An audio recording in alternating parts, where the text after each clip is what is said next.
Okay. All right, we have another full Parsha. Hi, ladies on Zoom. So who can I ask to read the highlights? Perfect. Thank you. Yes, of course you can, and I will let you know as soon as I find it. Page 107.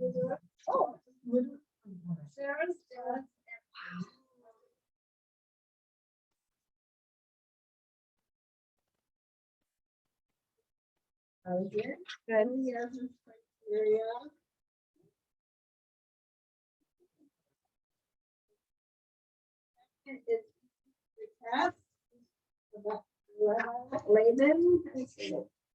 Lava. Yeah.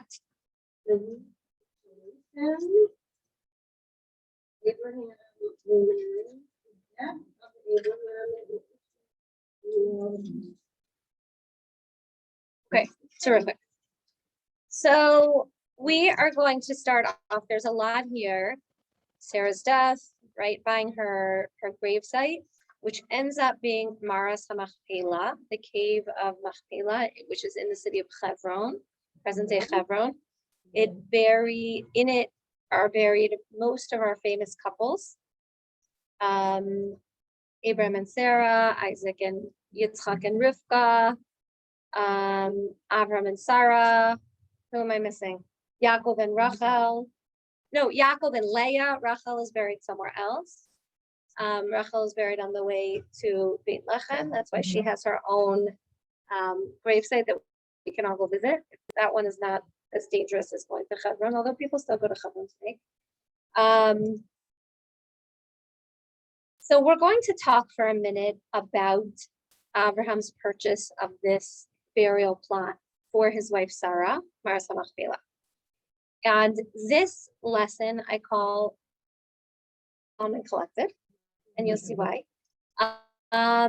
So first I want to let's turn to the bottom of page 107, and if someone could read Psukim verses 10 through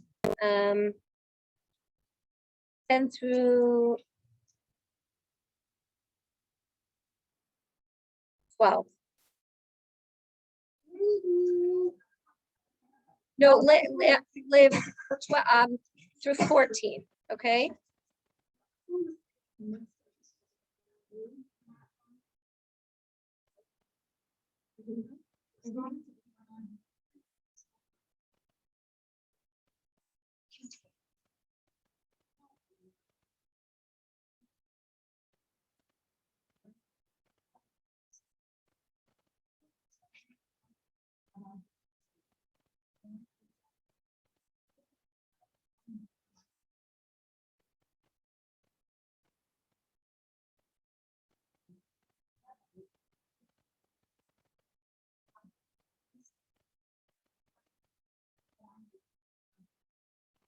Good. Okay. And one more.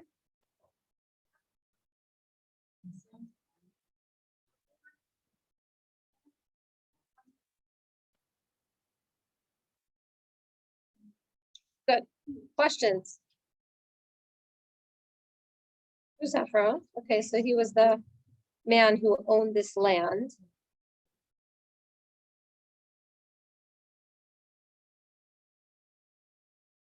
What else? What other questions do you have?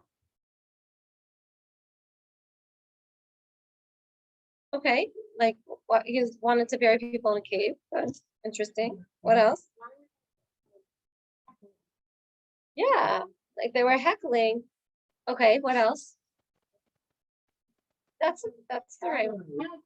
Oh, haggling. Right. Right.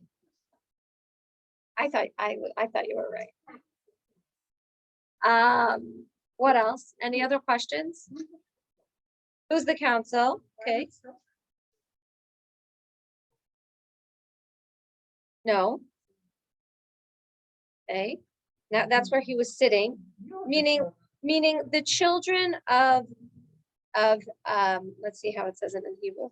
B'nai Ches, that's like the Jewish people are called B'nai Yisrael, the children of Israel. So this is basically, he's sitting in the full view of all the people, all of his community, all of his people, not necessarily little children. Correct.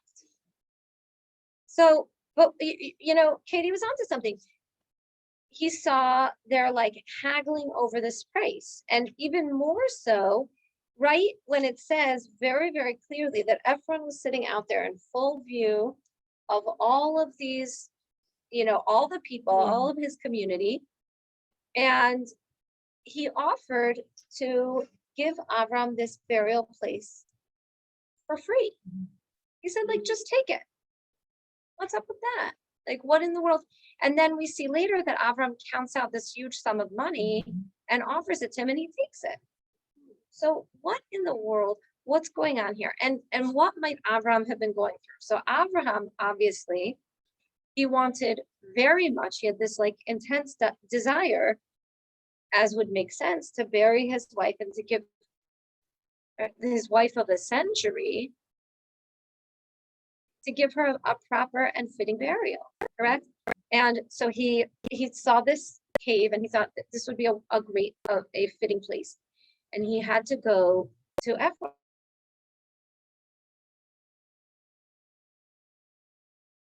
And he had to negotiate with him over this place. It was not a very pleasant process, because if you look in the verses and you look in the commentary on the verses, we see a lot of haggling back and forth, but we also see Ephron really playing with Avram. And we see him playing with Avram in a time of his need. So Avram was he was like taking advantage of him. So Avram was obviously quite upset at what was going on for him. Like, he had just lost his wife of a century. He wanted to find her burial plot. All of a sudden, Ephron is sitting out there in front of his entire community, and he offers to give him this place for free. And in fact, we are later told, the Talmud tells us, that later on in Baba Metzia, page 87a, we are told that he later on in private, he called him privately and he said, hey, Avram, that offer, that wasn't really for free. I didn't mean it when I offered it to you for free. I'm going to charge you not just a little bit, I'm going to charge you 1 million shekels for this. That's like a lot of shekels. That's a lot. He charged him an exorbitant sum of money.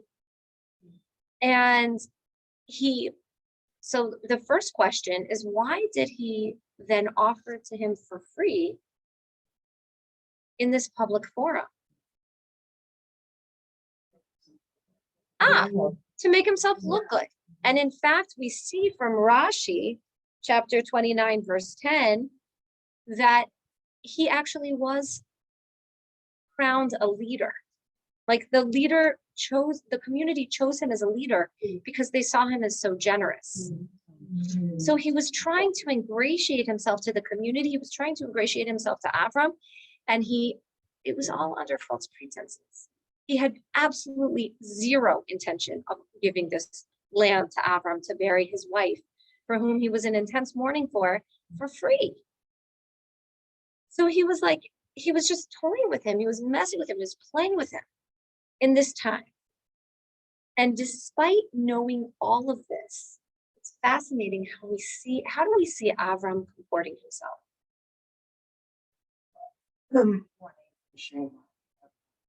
So magnanimously. Good. Magnanimously. We also see in the verses, if you'll notice, a few times.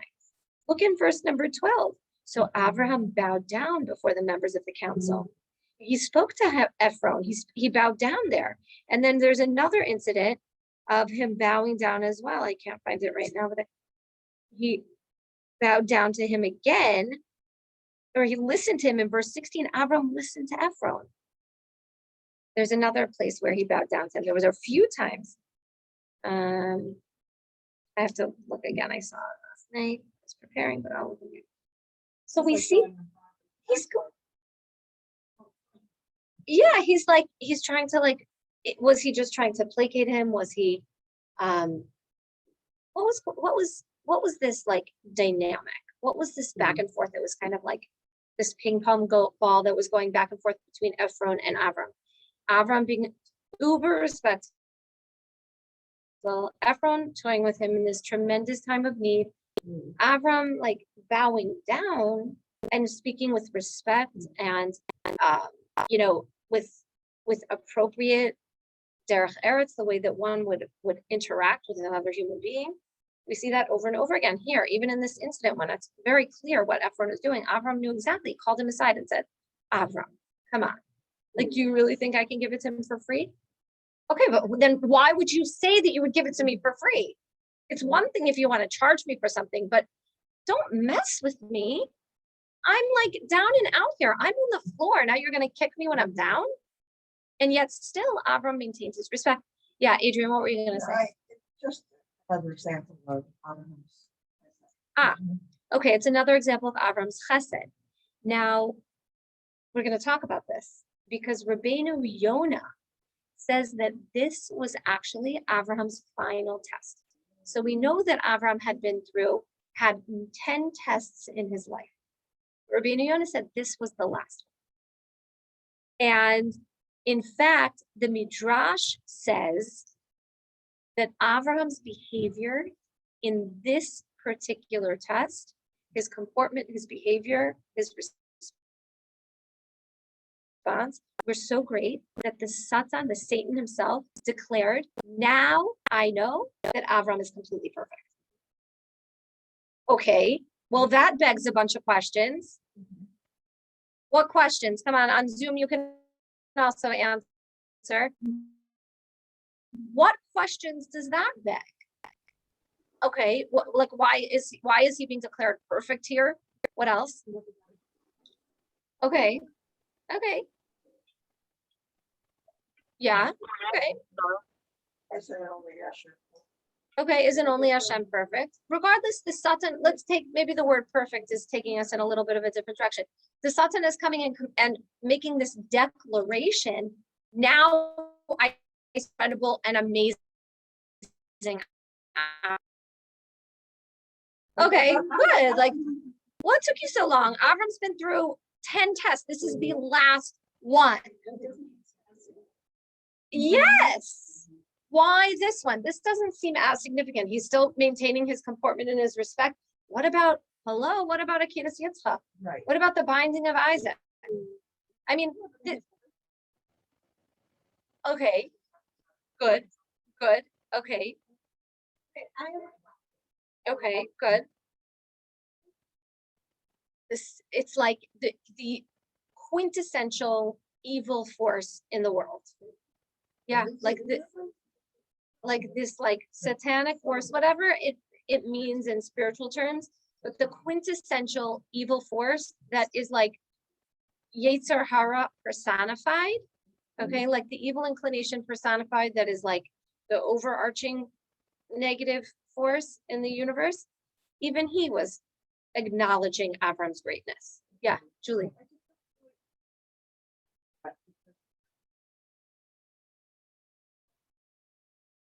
No, not really. It was like that snake, like serpent, like exactly that, like that same negative, overarching, any negative force. The chief of the negative forces at this moment declared Avram's greatness. What? No, not a person. No, this is like the Yetzer Hara. Okay, this is like big Yetzer Hara. Yeah, Adrian.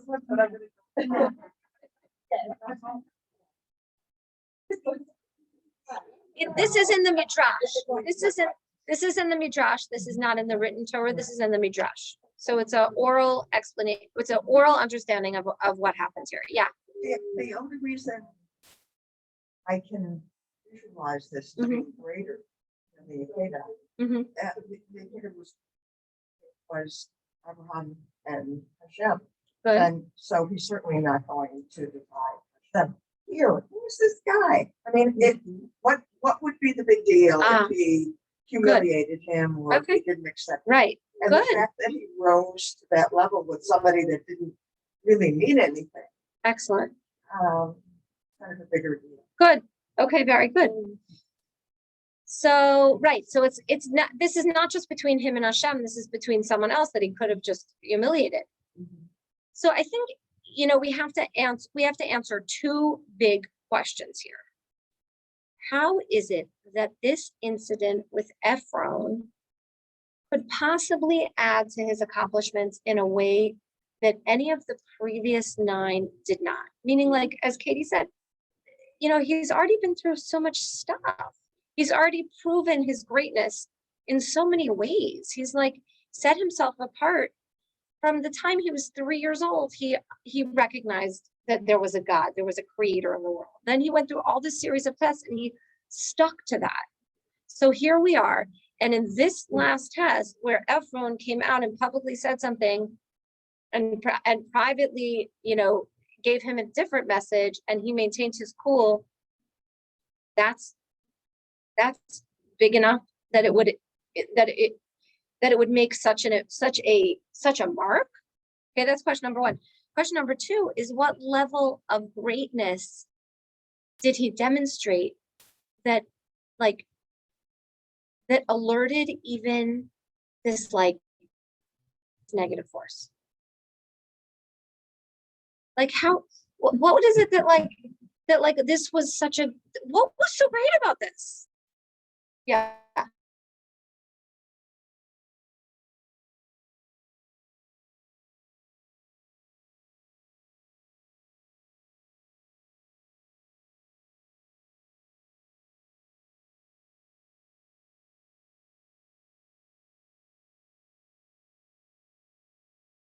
So beautiful. Wow. That's amazing. Okay. It's very, yeah. Yes. Yes. A+. Yes.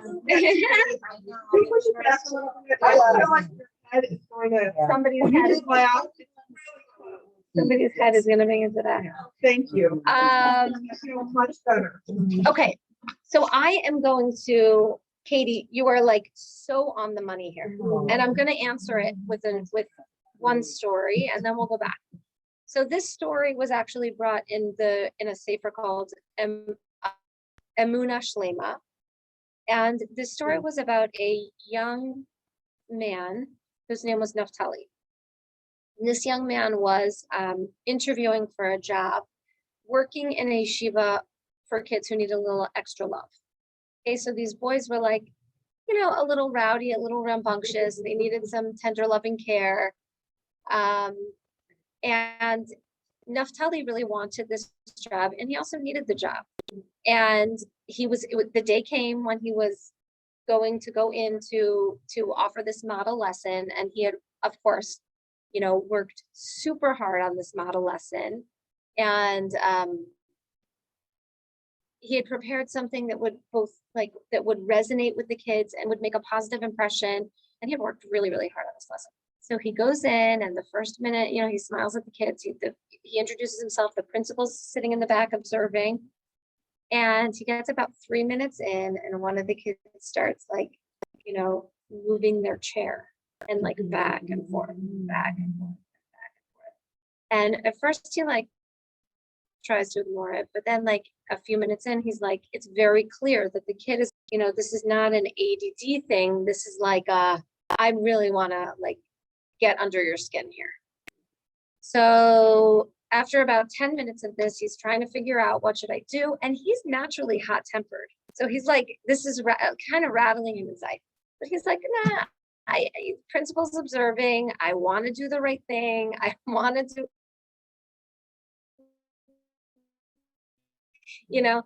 and so he went, a righteous little guy, I see this chair isn't really working for you. Let me give you a different one so that you can enjoy the lesson along with everyone else.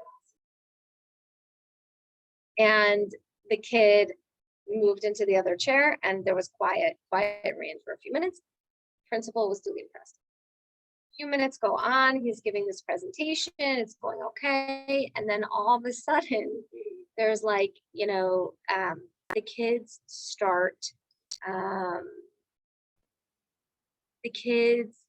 he started asking questions to see if the kids were engaged.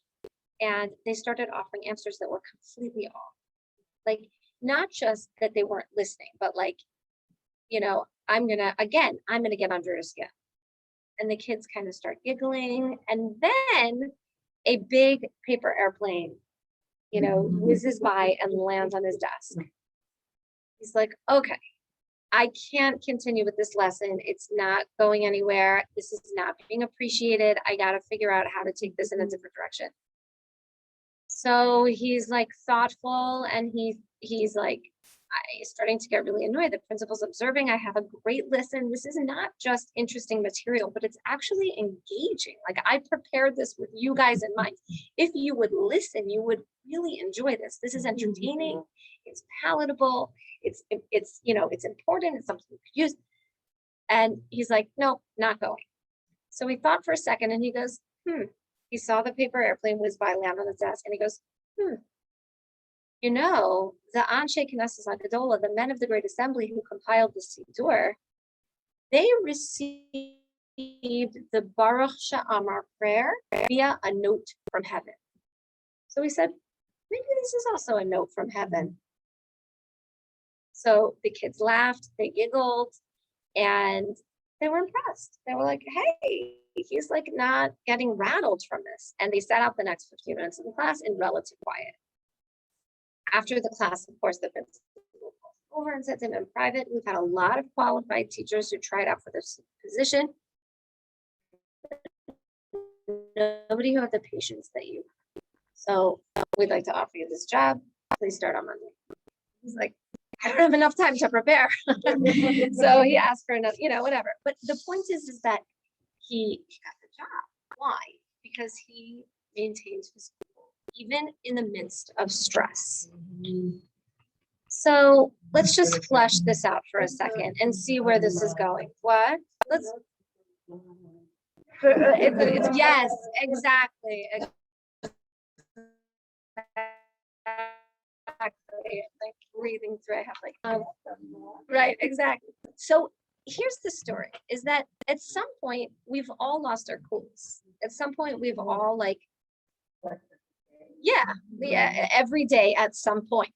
But when are we most naturally inclined to lose it? What? With people closest to us. When else? Yeah, in reaction to other people's stuff and in reaction to other stressors, right? I don't know about you, but I would imagine this is the case, because it's the case for most of humanity, that when we are otherwise stressed out, we are much more inclined to lose it. Like, if anything sets us off, oh, heaven help. Like, right? If this could be contributing other form of stress. It could be like work stress going on. It could be a marriage stress going on. It could be our kids are driving us up the wall. It could be that the wallpaper that we ordered, or the flooring, this happened to me yesterday, the flooring that I was waiting for a week arrived, and it was like a box with a white mirrored stool. How did that happen? What do I even do with that? Now it's sitting in the middle of this construction zone. Okay, but whatever, it wasn't so stressful. But it could be any stress that contributes to our internal agitation, and then anything can set us off, and we're much more inclined to lose it. Does this resonate with you? Because this is very much me, right? So, and in the times when we feel when we have been otherwise stressed out, and then we feel that our dignity is at stake, oh my gosh, it's even worse. Like, somebody makes an offensive comment, or whatever it is, all of a sudden it's far worse than it was a moment before. So let's go back to what happened with Avram and Ephraim, and explain why it was in a league of its own. And it was in a league of its own for two reasons. So number one, Rabbi Frand says we have to put this into context. What was going on for Avram?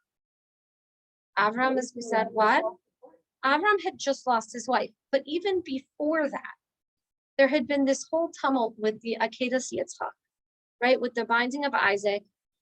he was going to sacrifice him. It was a huge test. He went up there. He was prepared. Then there was a, like a last minute, a ram was sacrificed, not his son. He came back. He was like, overwhelmed with the emotionality from that whole incident. Then he comes back and his wife of a century has now passed away. I mean, the buildup of the stress is enough. Just put ourselves in his shoes for a moment. The buildup of the stress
Are all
significant factors.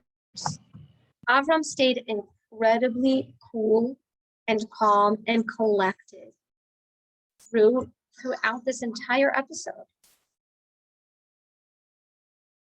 The Torah even shows how he bowed to him a couple of times during this incident, meaning he maintained this humility, this this unbelievable show of humility. And that was incredibly great. It was like this willingness to swallow his pride and to just still act with respect, still act with kindness, still act with generosity of spirit, even despite the external stress, despite the context, despite that it was coming from the outside. And that it was that earned him victory in this final test. And it was that earned him all this respect. What was his secret? how in the world did he do this? And how can we channel this skill? Emuna, okay. Yes.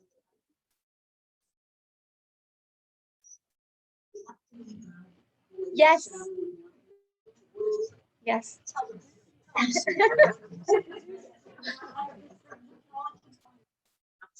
Yes. Always act the way that God God want you to act. regardless of what anyone else is So I'm gonna give you a new, you know how the whole world is like operating on acronyms now?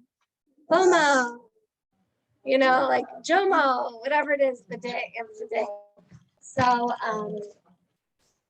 I want to offer you a new acronym. So Abraham knew, he lived with the acronym not OMG, but he lived with OFG.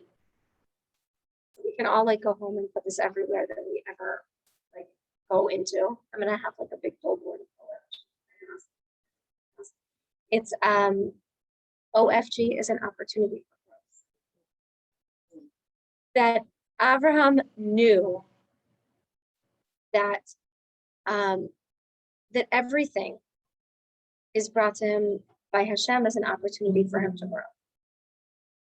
And just like Katie said, that it's how would I utilize this experience in the moment and grow? What's the OFG here? Like, how can I grow through this? How can I act in this moment the way that Hashem would want me to act? How could you? Yeah. Oh, yes. Yes, that's the pause we talked about last week. Whoa. When you're in it, right? You know, that is much harder when you're in it. I think that pause we talked about last week, and in that pause to think like OFG, OFG, OFG, OFG, OFG! Like, it sounds like a bad word, you know, like, what? Oh, good, you found it right. There you go. Hold on to that card. No, but like, that was from our trip. We made it from our trip. Yeah. I want to just share with you where this OFG came from, which is, it was coined by this man in Israel who's actually, he had corona sometime last year. He's a doctor. I want to find his name, so maybe we could also find it.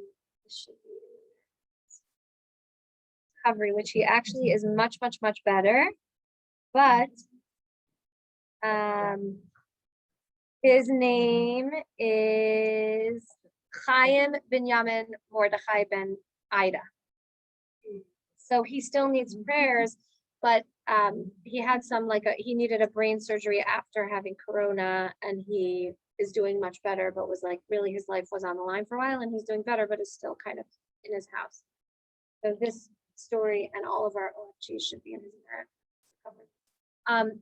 But he coined this term when he was driving he was pulling into a spot and someone backed up into his car, both in Har Nof in Jerusalem, and they both got out of the car and kind of knew each other. And the man who hit him, like this doctor, looked at him and he goes, OFG.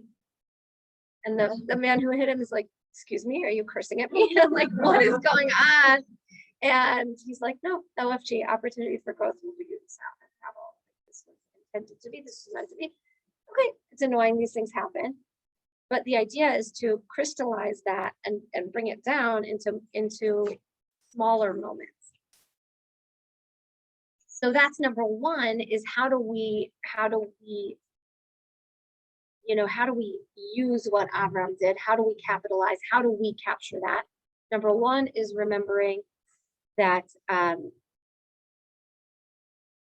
OFG, that nothing in our life happens without even the external players in our life are not there unless it was willed by God. So there's everything and everyone, every incident that happens to us is orchestrated by Hashem as an OFG, to be an OFG, to allow us to grow.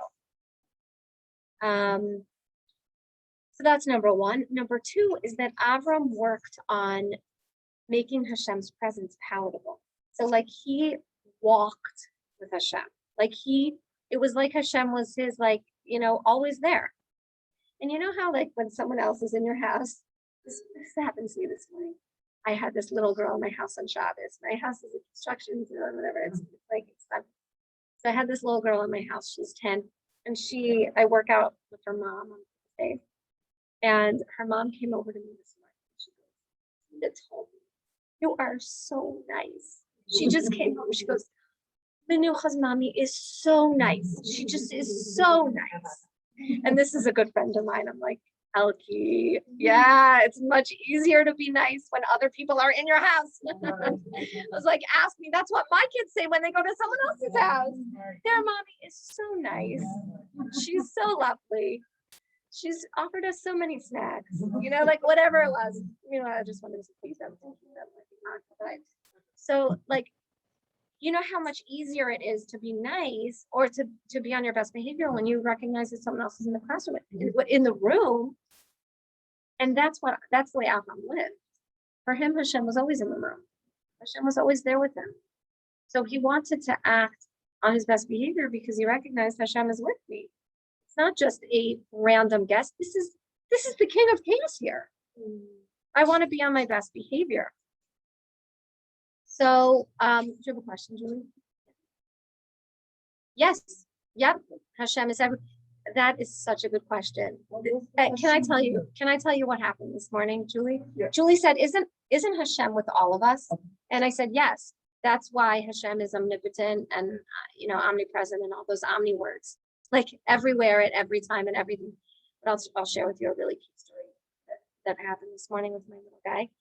So, we were talking about,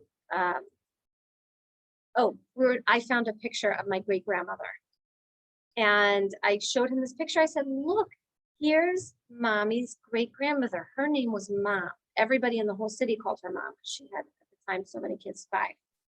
So everyone in the whole city, she was from Jasper, Alabama. So everybody knew each other. The whole city called her Mom. I have like deep Jasper, Alabama. Deep.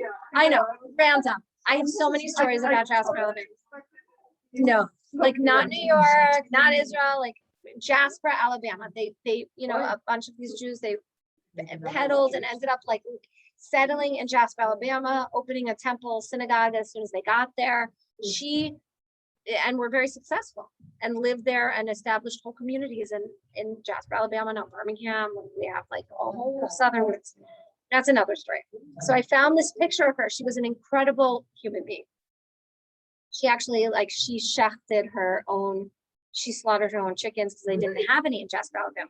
So she would go out to the yard and so yeah, but she did it. She had to get kosher meat. So she had to figure out how to. So I found this picture. I was showing my 3-year-old. "Oh, look, here's Mom. He's our great grandmother." And he said, "Where is she?" And I said, "Oh, she's actually in Shemayim with Hashem. She's in heaven with Hashem." And he looks at me and he goes, "Our Hashem? My Hashem?" And it was I haven't even told my husband, it was one of the sweetest moments ever because it's that question. It's yep. And I said to him, "Yep, there's only one Hashem, and that Hashem is everybody's Hashem. That's everybody's Hashem. But he loves you so much." So it was just such a moment. I just that was such a moment. But Julie, what you asked is that, isn't Hashem everywhere and isn't Hashem with all of us? Yes, absolutely. So, yeah, true. No, you know what? Right. You remember that you forgot. I think, right. There's a certain way, we all forget. We all forget. It's very human to forget. It's very human to forget because it's not like having another person in the room. Another person is tangible and physical. We see them and we hear them and we respond to their snorting at our impulses or whatever. And so we react to that. With Hashem, we don't have that same response. It's very normal. I feel like in today's day and age, it's gotten slightly easier to think about it when we think about all the cameras everywhere and how like so many times we're being recorded even when we have no idea, and later on it shows up wherever. Oh my gosh, did you see that like story about the toddler who videoed his mom on Instagram live in the shower? Can you imagine? I mean, like, can you even imagine? It, like, the kid is totally innocent. It's not like just pressed the wrong button and brought her the phone. That's happened to me. My kid has brought me the phone in the shower. Thank God. But like, can you even imagine? Oh, but that is an opportunity to get on the phone with Instagram and say, I don't care what you do, but get this video down. I don't care what strings you pull, but you remove this video forevermore. Right? What? To plug into what? Get rid of all. Yes, get rid of all social. Right. Yeah.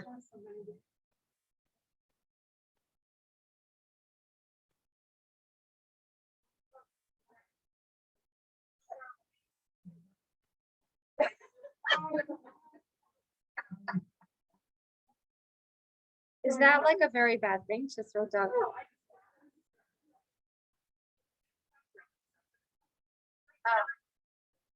If you ever run by my house, feel free to use my garbage can. Right. Oh, yes, you're exactly. So I think in today's day and age, this mentality is much more like it really is easier to grasp. You know, Chazal say that there's like an eye that watches and an ears that hears, and that's all the time, and that's Hashem. But it's not from it's not like he's out to get us. It's not a judgmental eye and ear. It's a like, wow, look at you. You want it. It makes you want to do the right thing, but it's not from the place of like judgment and harshness. It's like, Hashem, like, is watching us and knows us better than anyone else. Even better than we know ourselves, knows our background, knows our history, knows our challenge, knows our like strengths, challenge, struggles, all of that. And all of that is taken into account.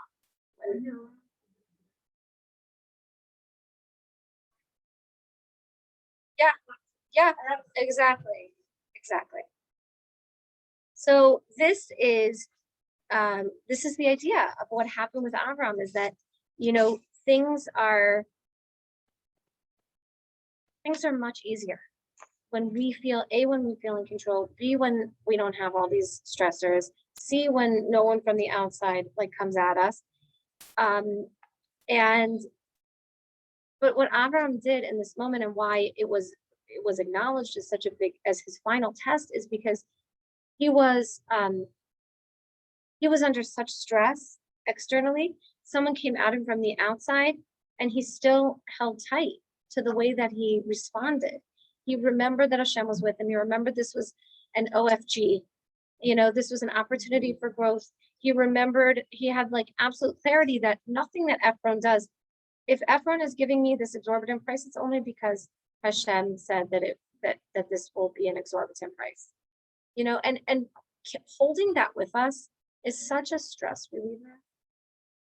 Like, we just had a leak in the middle of this flood, and we're like, maxed out to the penny of like all the different expenses with the renovation. And then but just flushing it out and just saying like, okay, like Hashem did not want this money to go anywhere else. We're going to have to figure this out. It just brings the level down so much. Okay. So I'm leaving you with OFG there. Let's go into the next questions, comments before we move on. No? So, oh my gosh. Yes. This is yeah. Oh, it's super, super, super hard. Yeah. And I in no way is it as easy as it sounds. Yeah. This is a lifetime work. This is like lifetime work. I don't think anyone, or at least, you know, anyone I know, like masters this completely. It's a work in progress, like keeping Hashem in our, you know, in the center and like living with Kiddush Hashem, as Katie said. Yeah. I agree. I agree.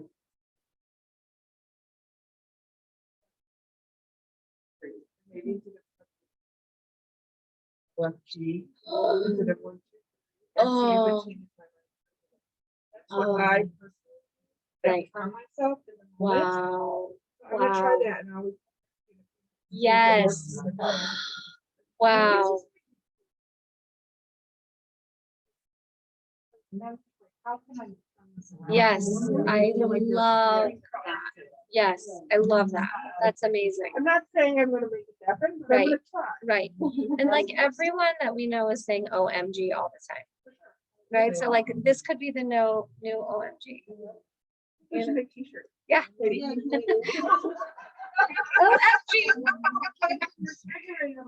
Yes. OMG. Gee, I got it. I know. I'd be like, Yeah, that's what mine sounds like too. and then that's like put into another word. Yes, that's what mine sounds like too.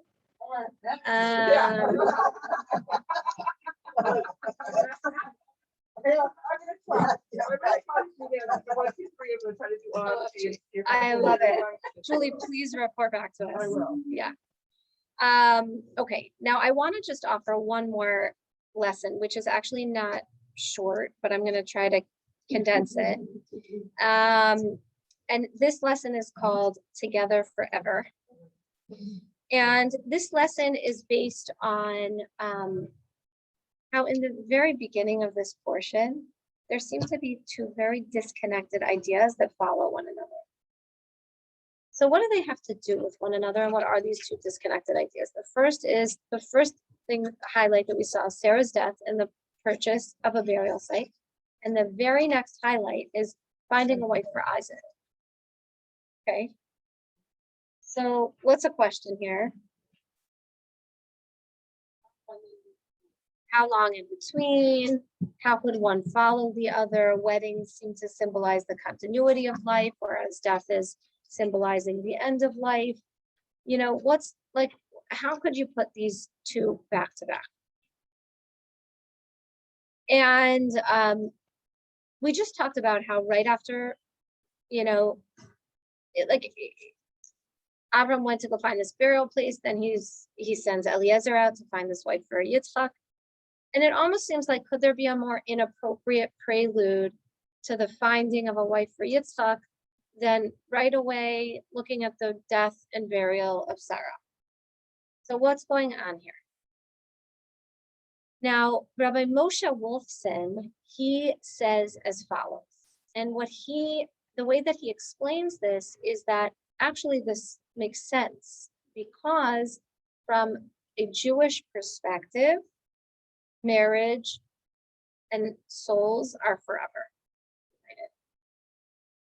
Now, whether this means that in a marriage that the souls stay bonded, maybe, or that maybe the residual impact of the work that we do in our marriage stays with our souls forever.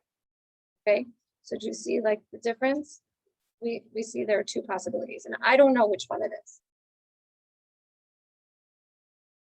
However, from a Jewish perspective, marriage lasts. Marriage is eternal in whatever way, whether the soul's being bonded or the work that we do in our marriage is something that stays with us forever. And he explains that really the bulk of our character building happens within our marriage. And certainly within our family context. I personally have two very, very good friends right now who are really struggling in their marriage. And it seems like in every conversation that we have, they're bringing it up. They're trying to figure out, is this normal? Is this not normal? How do I respond? What should I do? you know, like, you know, both dealing with it in different ways. One of the husbands is in touch with my husband, who's a marriage therapist. Actually, they're both in touch with my husband. Both husbands are in touch with my husband. So I want to share I want to talk about this a little bit, and I'm going to give some context for this. This is not a quick conversation. As Laura knows, I do a whole unit on marriage, and that's not where we're going today. I just want to flesh it out and put a little bit into context. Marriage is a really hot topic because it is so much, it's a space where so much conflict and tension can arise. And it does often, because this is like the people that are closest to us are the people that really trigger us the most. And we trigger them the most. So we're triggered because of our background, and they're triggered because of their background. And sometimes it feels like we're in this like tennis match where it's like your trigger triggers my trigger, that triggers his triggers, that triggers that trigger. And like all of a sudden we're just like super triggered and we can't like bring it down. And so I want to just share two quick stories that are very good stories, and then I'm going to offer a suggestion here. And I'm bringing it because it's, you know, this is what it says in the Parsha, like, you know, let's see. So two very quick stories. This was a story of a young man named David, who it was his responsibility to go check on his grandparents. And he would go check on them every single night. And one night he went to go check on them. It was 1 o'clock in the morning. He let himself into the house. I don't know where he was at 1 o'clock in the morning, but he went to go check on them at 1 o'clock in the morning. And he went to their room and he saw his grandfather sleeping in his bed. He knew that his grandmother had not been feeling well. And she had been like coughing a lot pre-COVID days. Now anything is COVID, you stub your toe. Is anyone like me? I stubbed my toe, maybe it's like whatever it is, you know. So right, well, we had it twice in our house, but I only had it once. So anyway, so so David, he goes in, he knows his grandmother hadn't been feeling well, he peeks in the room, Zadie's sleeping happily in the bed, and Bubby's nowhere to be found. She starts panicking, going all over the house, and he knocks on the bathroom door. Nope, nobody's in the bathroom. Dining room, nobody's in the dining room. He goes and looks on the porch, and there's his Bubby sitting in the chair on the porch. Bubby, what are you doing here? She said, well, I thought my coughing would wake up Zadie, so I came out to the porch. It was 1 o'clock in the morning. And he said, Bubby, how did you get out here? You're wheelchair bound. And she said, I crawled. This was like the biggest, okay, this was Rebbitzin Kanievsky, who's like a huge Rebbitzin in Israel, telling the story about her own parents and telling what models she had. Then one other quick story was, and with this I'll wrap up and I'm going to offer some homework and end, is that every year there was a rabbi, the chief rabbi of Tiberia, whose name was Rabbi Moshe Clears. And he had every year on his yard site, he had people come visit his grave. And his grandson noticed that year after year, this elderly man would come from Jerusalem and make the trek. And like the first couple of years, he didn't pay anything of it. Third year, he noticed like it was getting progressively more difficult for this elderly man to come, but he still came. And he went to him and he said, how do you know my grandfather? How do you know Rabbi Clears? And he said, well, when I was a young boy, you know, I had just gotten married, and my marriage was like, just fraught with tremendous tension. And I didn't know what to do. I felt like suffocated in my marriage. I felt like we were just in this ping pong match, this tennis match all the time, triggering each other. It was like just getting more and more toxic. And I just felt that I needed space. So I left, and I told my wife I'm just going to Tiberia for a little bit. And he came and he rented a room in Tiberia. He was going to be there for just a few weeks while he could think things through and figure out if he could somehow make the marriage work. And while he was there, he went to services in the synagogue where Rabbi Clears was the rabbi. And the rabbi after services went over and introduced himself and said, who are you? What's your name? And he didn't ask too many questions, but this young man did tell him at the time, he said, yeah, I'm married. And Rabbi Clears just left it at that. But after he insisted, he said, you're here on your own. Why don't you come stay with my wife and I? And the young man said, no, I wouldn't trouble you. I don't want to bother you. And the rabbi insisted. Rabbi Clear said, please, please, please come stay with us. It's, it's such a shame. We have extra rooms. All our kids are grown already. Why should you be here on our own? And to tell you the truth, the young man was relieved because he wanted to be on his own, but he was like a little nervous about being that alone. And so he was a little, and he finally took him up on his offer. He went to go stay with him. And the next morning he woke up and he peeked out of his room and he saw the rabbi walking back to his room with a cup of coffee. And he saw the young man and he said, oh, good morning. I'll be out in a minute. I'm just going to bring my wife a cup of coffee. And immediately the young man thought she must not be feeling well. So he went into the kitchen and the rabbi came out and he said, oh, I'm so sorry. I don't want to be in the way. I'll leave right after morning services, right after Shacharit. I don't want to be in the way when your wife is not feeling well. And he said, not feeling well? What do you mean? And he said, no. Oh, the coffee. It's not because she's not feeling well.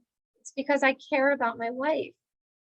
And the Arizal says that one should look for the opportunity to perform the mitzvah of v'ahavta l'reacha kamocha, of loving our fellow as ourselves, even before we daven in the morning.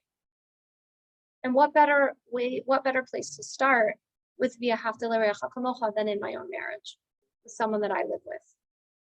And Rabbi Chaim Vital said, actually, this is the whole function of marriage, is to give one a constant opportunity to focus on v'ahavta l'reacha kamocha, to love our fellow as ourselves. And boy, like how many opportunities do we have on a day in, day out basis? So I asked my husband, marriage is loaded. Everybody's got a different story. Everybody has different triggers.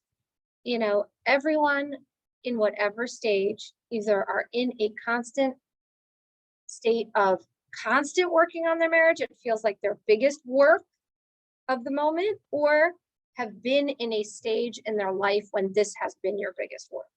Everybody. So I said to Josh, who's a marriage therapist, all day, like he comes in like, oh my gosh, so he's holding all that every day.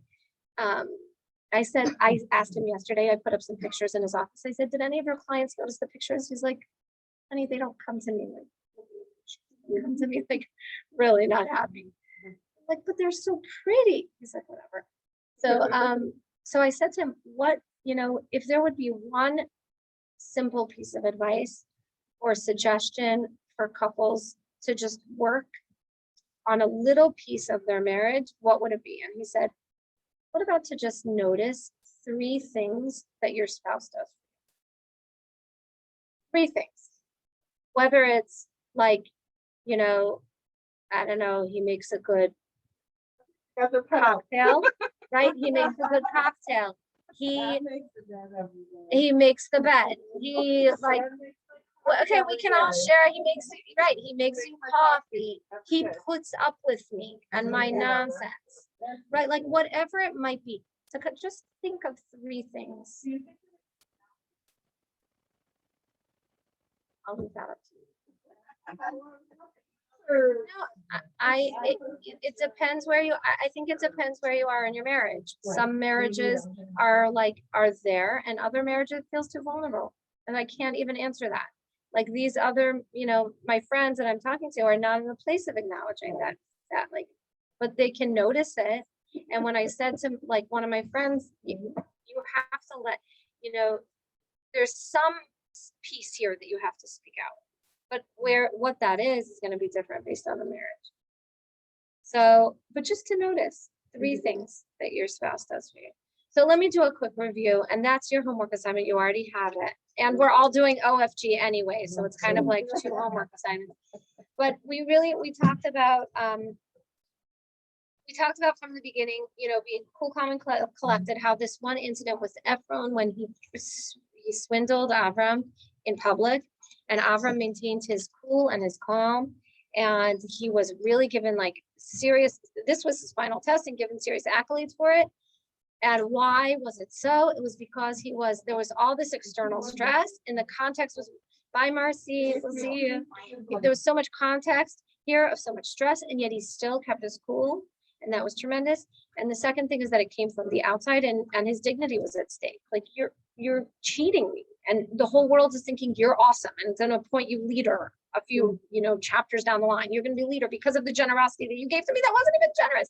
And he still, he held on to his humility, because he held on to two big pieces. Number one is that everything that happens to him in his life is from Hashem and is given to him as an OFG. How can I make it Kiddush Hashem? How can I respond the way Hashem would want me to respond? And secondly, that he made Hashem palatable in his life, that he always felt Hashem was there. And lastly, that we have these two description of very different events, very different things that happen. One is Sarah's death, and the next is the finding of Isaac's wife, because from a Jewish perspective, marriage is eternal. This is our biggest relationship. This is our most primary relationship, even more than our relationship with our children, from a Jewish perspective. And that this is the place where we most often have our biggest struggles at one point or another. Maybe it shifts, and it does shift. What? It does shift. It shifts, but the spiritual muscles that we exert stay with us forever, and the strength that we built from our marriage stay with us forever. So a way to think about these stories of David and his grandparents who went crawling out of the room. She didn't want to wake up her spouse. That's like a wild example that even her great granddaughter was talking about it years and years after. And this other story of this Rav who just simply said, this is my mitzvah. You have to loving another like myself. This is my opportunity in my marriage. I have someone built into my house. And for us, maybe just as our homework, to come up with 3 things that our spouse does for us. No, just let's say once this week, to come up with 3 things that our spouse does for us.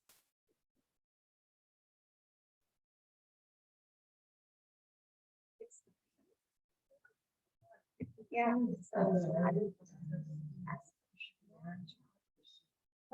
I feel you. I do. I really. Yeah. Okay. Thank you, everybody. I'm gonna stop this. I think it's out of my. Bye, Jazz.